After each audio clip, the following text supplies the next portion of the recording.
Hello, my friends, and welcome back. Thank you for being with me again today. Now, what do you do as a country or as an invader of another country when you take after you take over an area and you say this is going to be mine forever? So obviously you secure the perimeter, make sure it's safe, secure the borders, replace the leaders of the departments and the mayors, the police chiefs, the whatever is over there with your men. Take care of the intelligentsia. That means now it depends. Is that portion of the land sympathetic to you or it's not? Let's say in this case it is sympathetic to you. So then the intelligentsia, you don't have to compel them or make them, change their views. You know what I mean? I'm not advocating a uh,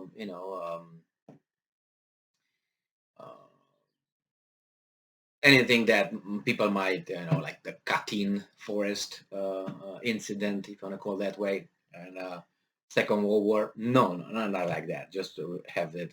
But I'm talking about propaganda. If you are having a hostile area that you conquered, you have to change that and you put the people in control, like the education system. You change the curriculum. You have the mass media. You change that. You put your stuff over there, and you infringe a lot of rights at the beginning if that's a hostile territory with hostile ideas and people who might not really like you as a majority. So then, why? Because you might do certain things when you have a lot of people that wanted you to do this and take them back to your the motherland, to reattach that area. So that's a normal I don't know, few steps that any country. Oh yeah, and then you would any country would do that. It's not rocket science, obviously. And then the next thing you do, you try to integrate that particular region's economy to your main economy. And how do you do that? You create an infrastructure. You connect certain infrastructures and communication. You basically, technically, whatever you want to do, say it, you put it together, including obviously you going to um, have a common currency. So let's say this is United States conquered this little area here, is gonna use US dollars in the area that was reattached to United States. That's normal. So this article has to do with this this idea and of using or imposing your currency in the occupied, let's call it that way, territories, or with reattached territories, with reintegration, whatever euphemisms work for you. For me, whatever, unimportant, you know the idea. So this is an article from republicworld.com from the 24th of April 2022. And when I hold his hand down here, I'm not like Stalin, uh, with his hand. It's just that my elbow stays here. So if I look a little bit weird, just bear with me. Maybe I always look weird, but nevertheless, I'm just trying to sound better. So it says here that Russians started using rubles in occupied territory of Kharkiv in Ukraine. Now, the main intelligence department of Ukraine claimed that Russians have started using rubles in the occupied territory of Kharkiv. I'm pretty sure US dollars is also used over there, and euro, just so you know, as a exchange currency. Um, it says here, in addition, equipment of Russian mobile operator Megaphone is being installed in the temporarily occupied part of the Kharkiv region.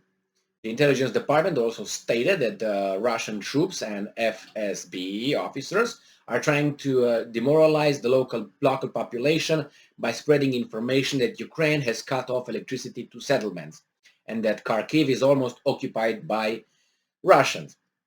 Well, I, obviously, normally Kharkiv in this case is still attached to the power grid of Ukraine, whatever is over there. So yes, if there are some disruptions in the electricity supply, it's coming from Kiev. It's not coming from Moscow yet. Now, if the Russians are planning on, integrate this part of conquered territory into their country, then yes, all that will be cut off from Kiev, and they would be connected to the Russian power grid and so on.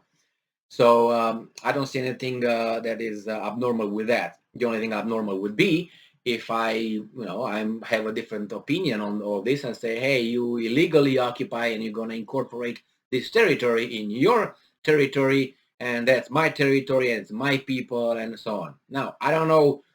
I don't have enough information to figure out what the people are actually thinking, people of Kharkiv and that area. If they agree with this, they will not agree. No referendum was done. I don't know if a referendum would be, I don't know, because you can't just take a community and surrounded it and or conquer it and then say, okay, let's have a referendum here. There should be some, and then in that community you have, let's say here, let's say in the United States, you have a community of 3 towns, and the majority, let's say, are Latinos. That means that they should say, okay, we're going to make a referendum. We're going to conduct a referendum here, and based on the referendum, we'll decide we're going to be an independent country, or we're going to be part of, I don't know, Honduras or Mexico or whatever. Would that work? The right of self-determination, the UN Charter, I think it goes to a certain extent. Otherwise, you have 3 houses, and they decide to these houses to create a new country, and I don't know, attach itself to the North Pole, and that therefore North Pole is going to be our territory from now on because we said so. So there are some limits in this. I do not know the details on this, but it should be some. Otherwise, everybody will determine that right now this house I determine is going to be a new country, and let's vote. Who's for? Who's against? Who abstains? So, nevertheless, so I don't know what's in Kharkiv. If people are for it, are against it, are mostly Russians, are mostly Ukrainians. The only thing I know is that area was conquered by the Russian forces, and that belonged to Ukraine. What's going to happen? It will happen depending on who has bigger this and something else, if you know what I mean. So if the Russians are bigger and going to take over, what are you going to do about it? Unless you're going to push them forcefully, or you're going to do something diplomatically, taking care of their leaders in Moscow. So I think it's only normal under the circumstances. It's only normal that rubles will replace the Ukrainian currency, which right now it escapes me. Nevertheless, thank you very much for being with me again today. Stay strong, stay smart, look for the truth, and be just. See you in a moment.